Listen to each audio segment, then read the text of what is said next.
Hello friends, welcome to my YouTube channel. आज का हमारा टॉपिक है कौन सा कफ सिरप कब इस्तेमाल करना चाहिए और best cough syrup for wet cough and dry कफ।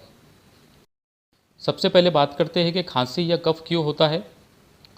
ये एक नेचुरल प्रोसेस है हमारे बॉडी का, जिसमें अगर हमारे सांस की नली में कोई फॉरेन पार्टिकल या म्यूकस वगैरह स्टिक हो गया, जिसकी वजह से सांस लेने में तकलीफ़ हो रही है, ऐसी कंडीशन में खांसी आती है। जो डस्ट पार्टिकल या फिर जो म्यूकस स्टिक हो गया है हमारे एयरवेज को, उसको बाहर करने में हेल्पफुल रहती है। अगर खांसी या कफ 1 या 2 वीक या इससे ज़्यादा है तो ये एक मेडिकल कंडीशन है। इसको दूर करने के लिए हमको मेडिकल हेल्प की ज़रूरत पड़ती है। कफ के 2 टाइप्स होते हैं।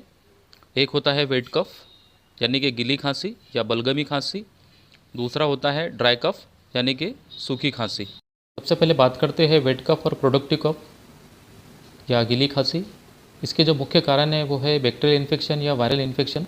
जब हमारा बॉडी बैक्टीरिया या वायरस से फाइट कर रहा होता है, तब हमारा बॉडी एक्सेस अमाउंट में म्यूकस प्रोड्यूस करने लगता है, ताकि जो माइक्रो ऑर्गेनिज्म है उसको बॉडी के बाहर एक्सपेल किया जा सके।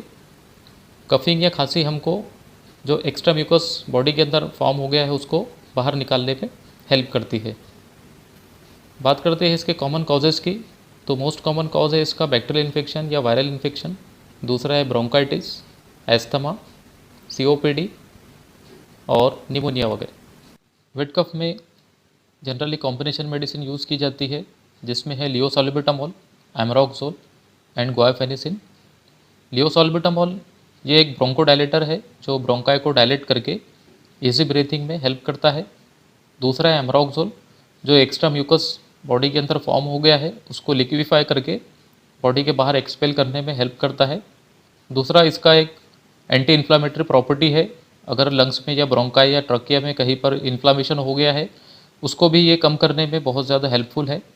तीसरा है गुआइफेनिसिन, जो म्यूकस और बलगम वगैरह जो फॉर्म हो गया है लंग्स के अंदर, उसको बाहर निकालने में बहुत ज़्यादा हेल्पफुल है। साथ ही जो कंजेशन हो गया है कोल्ड और फ्लू की वजह से, उसको भी कम करने में हेल्पफुल है। आइए बात करते हैं इसके कुछ कॉमन और पॉपुलर ब्रांड की, जिसमें है एस्कोरिल एलएस जो ग्लेनमार्क का आता है। दूसरा है एस्थाकाइंड एलएस जो मैनकाइंड का आता है। तीसरा है अल्कॉफ एलएस जो कि अल्केम फार्मा का है। तीसरा है एमरोडिल एलएस। ये तीनों भी ब्रांड बहुत ज़्यादा इफेक्टिव है, और इसके अलावा भी बहुत सारे काफ़ी ब्रांड्स हैं इस कॉम्बिनेशन के अंदर जो कोई आप यूज़ कर सकते हैं। इसका जो डोज़ है वो है 5 ml, एडल्ट डोज 5 ml दिन में 2 से 3 मरतबा आप ले सकते हैं। अब बात करते हैं ड्राई कफ या सूखी खांसी। इसके जो मुख्य कारण है वो है एलर्जी या बैक्टीरियल इन्फेक्शन या वायरल इन्फेक्शन, और तीसरा है एस्थमा वगैरह।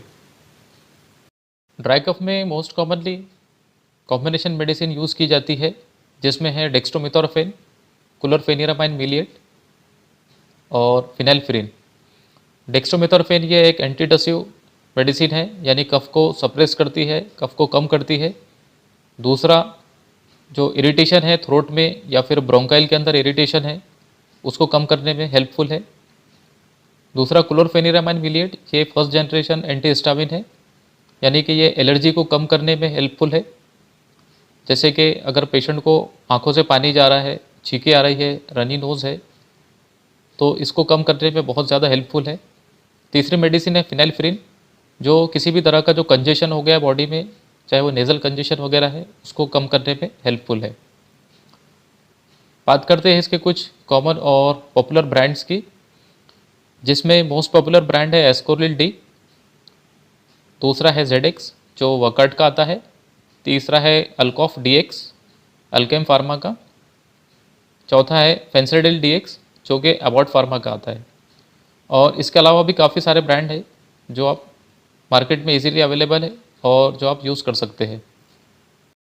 इसका जो एडल्ट डोज है वो है दिन में 5 ml 2 से 3 मरतबा। और जब भी ड्राई कफ की मेडिसिन ले, उसके साथ में कोई भी एंटी एलर्जिक मेडिसिन ना ले, क्योंकि इसमें ऑलरेडी एंटी एलर्जिक मेडिसिन होती है। साथ ही इस मेडिसिन को 4 साल से कम उम्र के बच्चों को बिल्कुल भी ना दें। आज का ये वीडियो आपको कैसा लगा हमको कमेंट्स में लिखकर ज़रूर भेजें और चैनल को ज़रूर सब्सक्राइब करें। Thank you.